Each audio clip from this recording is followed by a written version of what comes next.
Hello everyone, specially for Vidyasagar ইউনিভার্সিটিদেরকেই বলছি। তোমাদের আমি 2023 সালের কমপ্লেক্স অ্যানালাইসিস মানে CC13 কমপ্লেক্স অ্যানালাইসিস আর ম্যাট্রিক্স স্পেসে 2023 সালে গ্রুপের সলিউশনটা দিয়েছিলাম। এখন গ্রুপ বি শুরু হচ্ছে। তো যারা গ্রুপে দেখোনি অবশ্যই দেখে নিও, ঠিক আছে? গ্রুপ বিতে কি বলেছে? প্রথম প্রশ্ন, continuous image of a compact matrix space is compact. মানে একটা দুটো কম্প্যাক্ট ম্যাট্রিক্স স্পেস আছে, ঠিক আছে? মানে হ্যাঁ, সেই কম্প্যাক্ট ম্যাট্রিক্স স্পেসের যে কন্টিনিউয়াস ইমেজটা হবে সেটা কম্প্যাক্ট।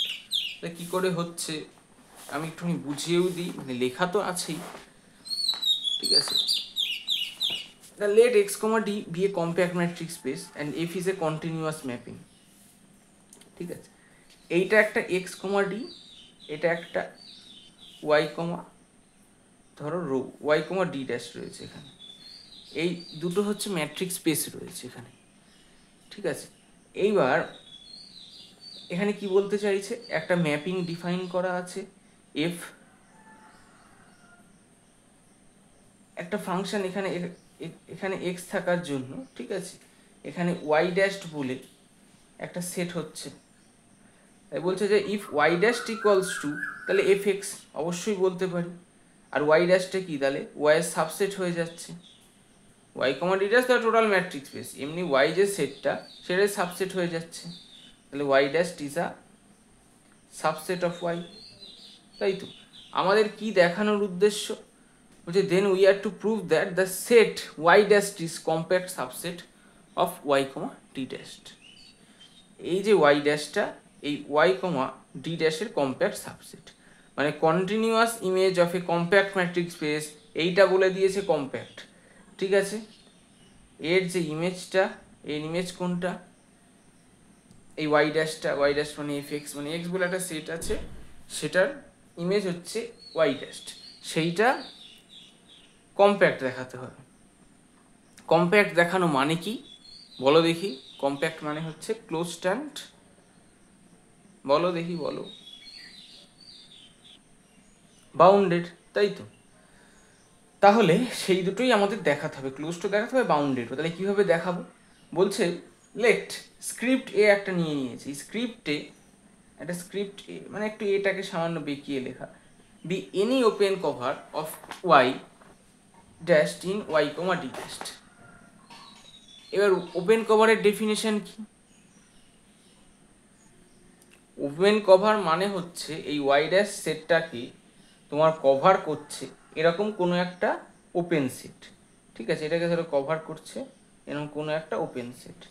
তাহলে বলতে চাইছে এই অবধি যে এ ড্যাশ মানে স্ক্রিপ্টে হচ্ছে B any open cover of y dash in y, d dash, we are two show that it has a finite sub cover. আমরা এই ডেফিনেশনটা জানি যে যদি কম্প্যাক্ট সেট হয় তাহলে যে কোনো ওপেন কভারের ফাইনাইট সাব কভার থাকে।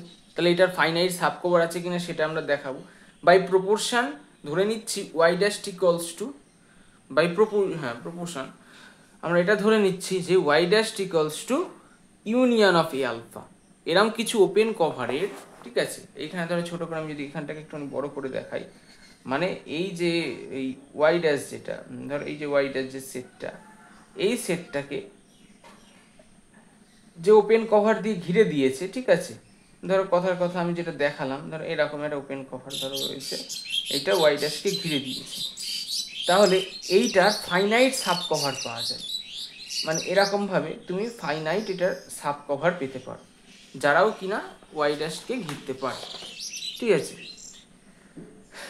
তাহলে আমরা ধরে নিলাম এরকম কিছু ইউনিয়ন, কিছু সাব কভারের ইউনিয়নই হচ্ছে y ড্যাশ, ঠিক আছে? এরকম কিছু ওপেন কভারের ইউনিয়ন, হ্যাঁ, মানে এটা তো কারণ এ আলফাকে তো আমরা ওপেন কভারই ধরেছি না, এটাকে সাব কভার ধরিনি। এইবার তাহলে সাব কভারটা দেখাতে হবে। তাহলে Haynes we get x equals to f dash y inverse f inverse y dash, মানে জাস্ট এই কথাটাকেই ঘুরিয়ে লিখেছে, x equals to f inverse y dash. এরপর এই f ইনভার্স y ড্যাশটাকে আমরা কি লিখতে পারি? আমরা লিখতে পারি এই y ড্যাশকে কি লিখতে পারি? এটা সাম ইউনিয়ন অফ এ আলফা, ঠিক আছে, সাম ইউনিয়ন অফ এ আলফা। এবার এই এফ ইনভার্সটাকে ভেতরে নিয়ে যাই, ইউনিয়নটাকে বাইরে নিয়ে আসি, ঠিক আছে। তাহলে এইটাকে আমরা কি নাম দিচ্ছি? কারণ কি ব্যাপারটা দেখো, কারণ হচ্ছে তোমার ধরো এইখানে ওয়াই ড্যাশ যে সেটটাকে, এখানে ওয়াই ড্যাশ যে সেটটাকে কিছু এফ এ আলফা, হ্যাঁ, কে ঘিরে রেখেছে বলো? ওয়াই ড্যাশ যে সেটটাকে ঘিরে রেখেছে এ আলফা, এ আলফা ওপেন কভারগুলো। তাহলে এখানে নিশ্চয়ই এফ ইনভার্স এ আলফাটা ঘিরে রেখেছে, যেহেতু একটা কন্টিনিউয়াস ইমেজ, ঠিক আছে, কন্টিনিউয়াস ম্যাপিং এটা, সেটাই বলতে চাইছে। তাহলে এইখানেও এই এক্সকে নিশ্চয়ই ঘিরে রাখবে এফ ইনভার্স এ আলফার যে ইউনিয়নগুলো নিশ্চয়ই ঘিরে রাখবে, তাই তো? সেটাই বলতে চেয়েছে। এখানে কে থাকবে? এফ ইনভার্স এ আলফা, এফ ইনভার্স এ আলফা। তাহলে since for all alpha belongs to index set A alpha is open, y comma d dash and f is continuous, it follows that f inverse a alpha is open for all alpha belongs to index set. এটা এখান থেকে এটাই follow করে। তারপরে কি লিখবে? নাও from 1 it follows that f inverse a alpha is an open cover of xt. এখান থেকে আমরা এটা বলতে পারি যে f inverse a alphaটা x, d এর ওপেন কভার। এবার ওপেন কভার হয়ে গেল, ঠিক আছে। এবার ফাইনাইট সাব কভারটা দেখাতে হবে আমাদের, যে since the matrix space X D is compact it has finite sub cover. যেহেতু ম্যাট্রিক্স স্পেসটা কম্প্যাক্ট, তাই এই ফাইনাইট সাব কভার থাকতে বাধ্য। তাহলে এফ ইনভার্স এ আলফা সেগুলো হবে। না উই শ্যাল প্রুভ দ্যাট, মানে এ আলফা আই নাম দেওয়া হয়েছে, এটা আই, এই যে সাব কভারগুলোকে এ আলফা আই, ধরো এ আলফা 1, এ আলফা 2 এরকম নাম দেওয়া হয়েছে, যারা ফাইনাইট সাব কভার। তাহলে ধরে নিচ্ছি উইশাল না, এবার আমাদের কি প্রমাণ করতে হবে? যে এইগুলো হচ্ছে ইজ অ্যান ওপেন কভার, এগুলোকে ওপেন কভার প্রুফ করতে হবে y dash. Let y belongs to y dash be any arbitrary chosen. Y dash থেকে তুমি একটা, এই ধরো এখানে ওয়াই ড্যাশ রয়েছে, তুমি একটা এলিমেন্ট নিয়েছো, তার নাম হচ্ছে ওয়াই। এরপর কি করতে চেয়েছে? যে ওয়াই ড্যাশ বি ও arbitrary chosen, then there exist at least one x belongs to x. তাহলে একটা এক্স তো অবশ্যই থাকবে, যাতে করে f x equals to y হয়। কারণ কি? এটা কন্টিনিউয়াস ম্যাপিং, তাই তো? তাহলে অবশ্যই এইখানে একটা ওয়াই ড্যাশের জন্য, এইখানে একটা ওয়াই ড্যাশের জন্য অবশ্যই এইদিকে একটা এক্স থাকবে, ঠিক আছে। তারপরে কি? তারপরে বলতে চাইছে since f inverse A alpha i is an open cover of x comma d. F inverse A alpha আইটা তো ওপেন কভার, তাই না? For some integer i dashed, যে আই ড্যাশগুলো 1 থেকে n এর মধ্যে রয়েছে। এইটা কেন বলছে বলো তো, যে এফ ইনভার্স এ আলফা আইটা ওপেন কভার? কন্টিনিউয়াস বলেই আমাদের এ আলফা আইটা ওপেন হচ্ছে, তেমনি হ্যাঁ না, এমনি এ আলফা আই তো আমরা দেখাবো যে আমরা কি প্রুফ করব, এ আলফা আইকে ওপেন কভার প্রুফ করব। তো এখানে আমরা তো জানি যে F inverse A alpha i একটা open cover of x t for some integer i dashed, hence y equals to F x belongs to A alpha i. তাহলে এফ এক্সটা এ আলফা আইতে বিলং করছে, দেয়ারফর ওয়াই ড্যাশকে কি বলতে পারি? Union of F inverse A alpha i. তাহলে consequently y dash is a compact set in y t, therefore the continuous image of a compact matrix space is compact. ঠিক আছে, আশা করি বুঝতে পেরেছো। আমরা এটাই প্রুফ করতে চাইলাম এখানে। আমরা ওই কম্প্যাক্ট মানে যে এমনি জানি যে ক্লোজড আর বাউন্ডেড, কিন্তু সেটা দিয়ে আমরা করলাম না, সামারি জাস্ট করি। সামারি করি যেটা হচ্ছে আমরা ওপেন কভার ধরে নিলাম, তারপর ধরে আমরা ফাইনাইট সাব কভার প্রুফ করলাম। আর ওপেন কভার ধরে নেয় না, ওপেন কভারটাও আমরা প্রুফ করলাম যে ওপেন কভার রয়েছে। ঠিক আছে, তাহলে আশা করি বুঝতে পেরেছো। পরে একটা প্রশ্ন দিয়েছে, আমি প্রশ্নটা টুকিনি, তোমাদের কাছে অবশ্যই প্রশ্ন আছে হয়তো, তাহলে না যদি থাকে তাহলে আমাকে বলে আমি পাঠিয়ে দেবো। বলতে চেয়েছে দ্য ফাংশনটাকে কি ডিফারেন্সিয়েবল হবে জিরোতে, সেটা দেখাও। আর হয়তো কচি রিমান ইকুয়েশনটা স্যাটিসফাই করছে কিনা। তাহলে ইউ প্লাস আইবি দিয়ে ফাংশনটাকে লিখে দিলে, ঠিক আছে। এবার ইউ মানে কোনটা আর ভি মানে কোনটা আলাদা করে নিলে। এবার অরিজিনের ক্ষেত্রে আমাদের কচি রিমান ইকুয়েশন স্যাটিসফাই করা দেখাতে হবে। জাস্ট আমরা যেমন মাল্টিভ্যারিয়েবল ক্যালকুলাসে পড়েছিলাম সেই ধরনের। তাহলে ইউএক্স ইকুয়ালস টু ভিওয়াই আর u i equals to minus v x, সেটাই দেখানো আমার উদ্দেশ্য। যে কোনো দুটো বার করলেই হলো, ঠিক আছে, যে কোনো দুটো বার করলেই অন্য দুটো ঠিক বেরিয়ে যাবে। তাহলে hence Cauchy Riemann equation are satisfied at the origin. তাহলে সবাই শূন্য হয়ে যাচ্ছে, তাই তো। But limit z tends to z zero, এইবার limit z tends to z zero করলে আমাদের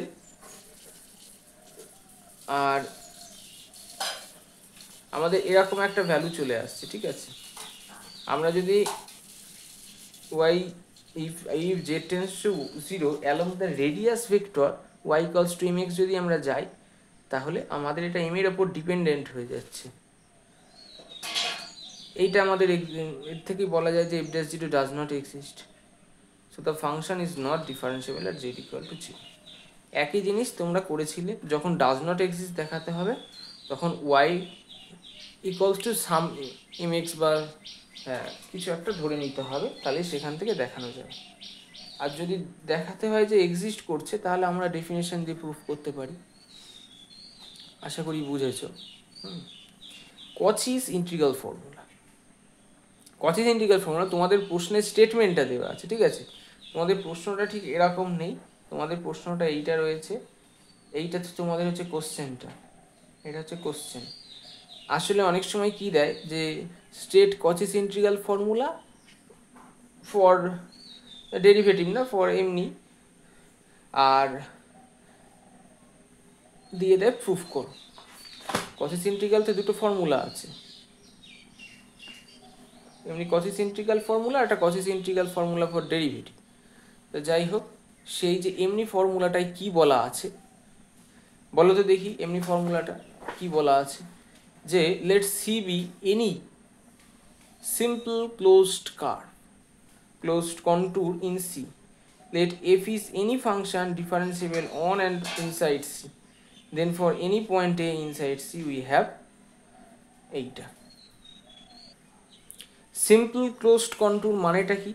সিম্পল ক্লোজড কন্ট্যুর মানে ধরো এরকম একটা গ্রাফ আছে, ঠিক আছে, ধরো এই এরকম, মানে ক্লোজড মানে কি, ধরো যেখানে শুরু সেখানেই শেষ, এটা একটা কন্ট্যুর।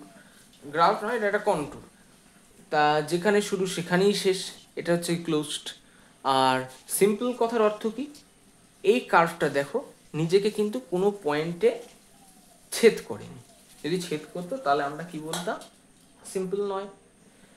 তাহলে এইবার যে বিষয়টা, এই মানে এই কচিস ইন্টিগ্রাল ফর্মুলা মানে হচ্ছে যদি কোনো ফাংশন ডিফারেন্সিবল হয়ে যায় এই পাথটাতে, আর ভেতরের কোনো পয়েন্ট যদি ডিফারেন্সিবল হয়ে যায়, তাহলে আমরা সেই পয়েন্টটাকে কি করি, সেই পয়েন্টটার সাথে 2πi গুণ করলে আমাদের ইন্টিগ্রেশনটা হয়ে যায়।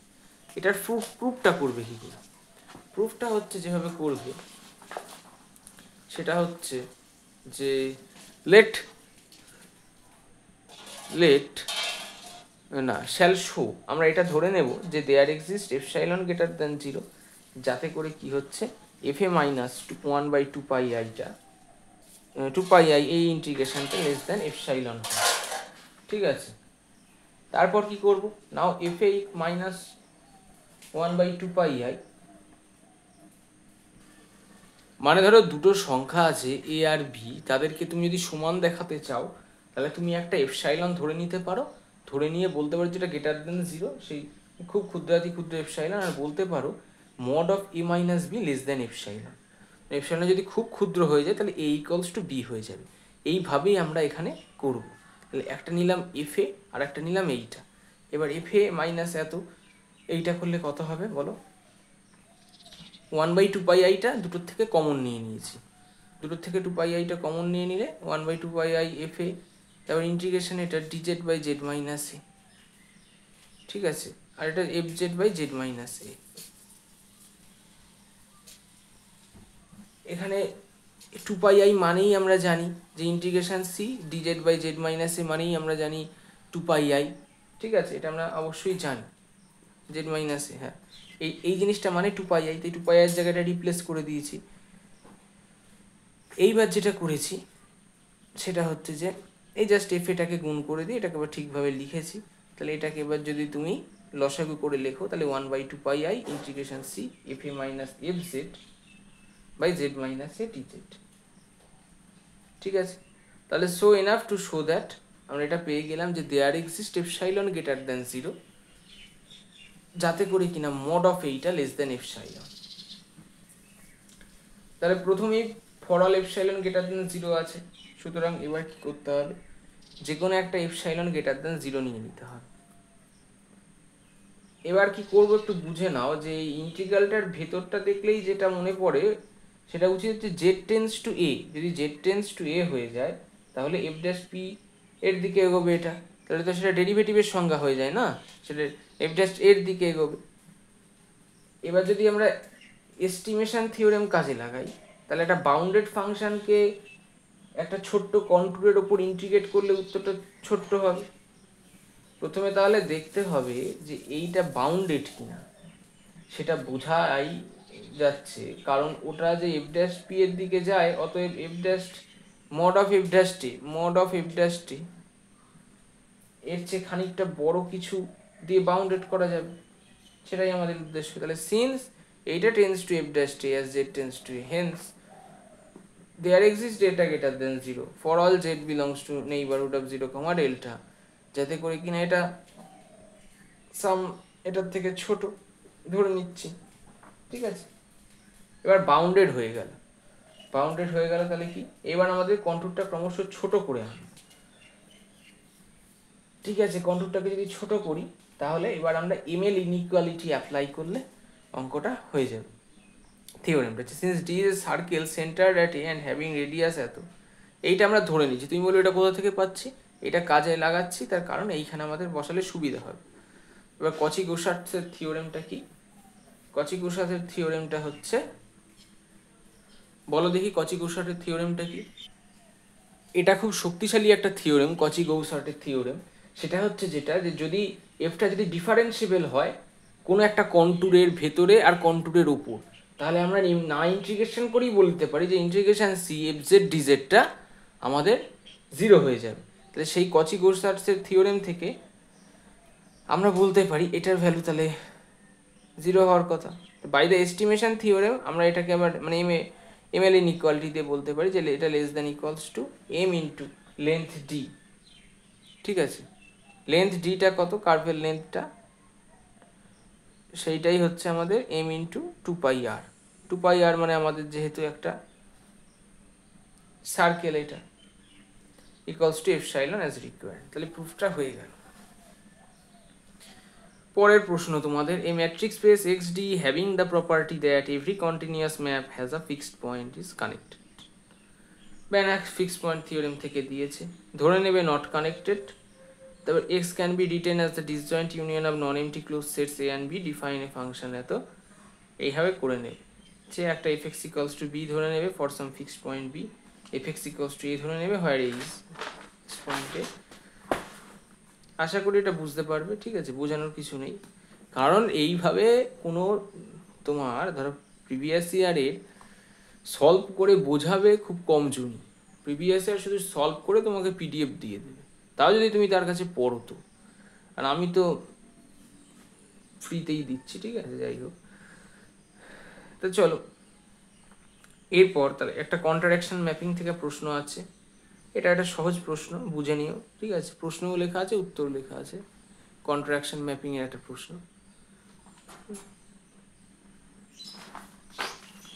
এরপর আমাদের খুব ভালো ইন্টিগ্রেশন, যারা কমপ্লেক্স ইন্টিগ্রেশন করেছো তারা জীবনে বুঝতে পেরেছো যে ইন্টিগ্রেশন কত সহজ হতে পারে, তাই না? আচ্ছা, the integrand has poles at z equals to 1 আর জেড ইকুয়ালস টু, মানে পোলস মানে কি, এখানে সিঙ্গুলারিটি আছে। তাহলে দ্য ইন্টিগ্রাল বিকামস, আমাদের কি হয়ে যাচ্ছে, বা এটাকে পার্শিয়াল ফ্র্যাকশনে ভেঙে নাও। আমি এভাবে করেছি, কিন্তু তোমরা পার্শিয়াল ফ্র্যাকশন ভাঙার নিয়মে করে ভাঙবে। তাহলে ইন্টিগ্রালটা এরকম হয়ে যায়, যেটা মানে হয়ে যায় 4πi। এবার পরের অঙ্কটা, এই অঙ্কটা খুব ইম্পর্ট্যান্ট একটা অঙ্ক। এটাকে তুমি যদি পার্শিয়াল ফ্র্যাকশনে করতে চাও তো তোমার 2 পাতা লেগে যাবে। তার থেকে সহজ হচ্ছে যেটা, তুমি এই টোটাল ফাংশনটাকে অ্যানালাইটিক ধরে নাও। কারণ আমাদের কচ ইন্টিগ্রাল ফর্মুলায় ছিল যে এই এফজেডটাকে আমাদের অ্যানালাইটিক হতে হবে। এফজেডটা অ্যানালাইটিক হয়ে গেলেই হয়ে গেল। আর তাহলে কারণ অ্যানালাইটিক কেন হচ্ছে, যে ধরো এইখানে যেটা বলতে চেয়েছে যে মানে এখানে তোমাদের কার্ভটার কত সেটা তো লিখিনি আমি এখানে, তা যাই হোক আমি অঙ্কটা ঠিক করেছি। মানে এফ জেডটা যাই হোক কন্ট্রোলের বাইরে আছে, এখানে জেডের ভ্যালু যেটা হবে সেটা কন্ট্রোলের বাইরে আছে, ঠিক আছে। প্রশ্নটা দেখে নিয়ে অঙ্কটা ঠিক আছে 100%, তাহলে এটা π/5। এবার আমাদের এটাকে দেখাতে হবে কম্প্যাক্ট কিনা। কম্প্যাক্ট মানে ক্লোজড আর বাউন্ডেড দেখানো। এইটা তো একটা সার্কেলকে ডিফাইন করছে নাকি, যার radius two centre at the origin. তাহলে সিন্স এইটা উই হ্যাভ দিস, দেয়ারফর এটা বাউন্ডেড হয়ে গেল। এবার সেটটাকে যদি can be written as intersection of two sets, intersection of two set আকারে লেখা যায় the set a is not closed because it does not contain the boundary point where x equal to 0। X যখন 0 হয়ে যাচ্ছে সেই boundary পয়েন্টগুলোকে কিন্তু এটা নিচ্ছে না, ফলে এটা কম্প্যাক্ট হচ্ছে না। তাহলে তারপরে কি, the set b is closed because it is the pre image of a closed under a continuous function. A is not close, the intersection s is not close. তাহলে এসটা বাউন্ডেড কিন্তু ক্লোজ নয়, এটা কম্প্যাক্ট নয়, ঠিক আছে। বাকিটা দেখে নিও। এবার টোটালি বাউন্ডনেসের ডেফিনেশনটা কি মনে আছে? আশা করি না মনে থাকলে একবার দেখে নিও। তাহলে এই প্রুফটা করেছি কন্ট্রাকশন দিয়ে, তারপর x comma D is not totally bounded, এটা দেখে নিও আশা করি। তাহলে এর পরের দিন আমি তোমাদের গ্রুপ সি, দেখো আমি এখানে করেই রেখেছি তোমাদের গ্রুপ সি লিউ থিওরেম, এর থেকে আমি ভিডিওটা বানাবো, ঠিক আছে। Thanks for watching. আর এর পিডিএফ যদি কেউ পেতে চাও আমার টেলিগ্রাম গ্রুপে যাও, সেখানে আমি পাঠিয়ে রাখছি, ঠিক আছে।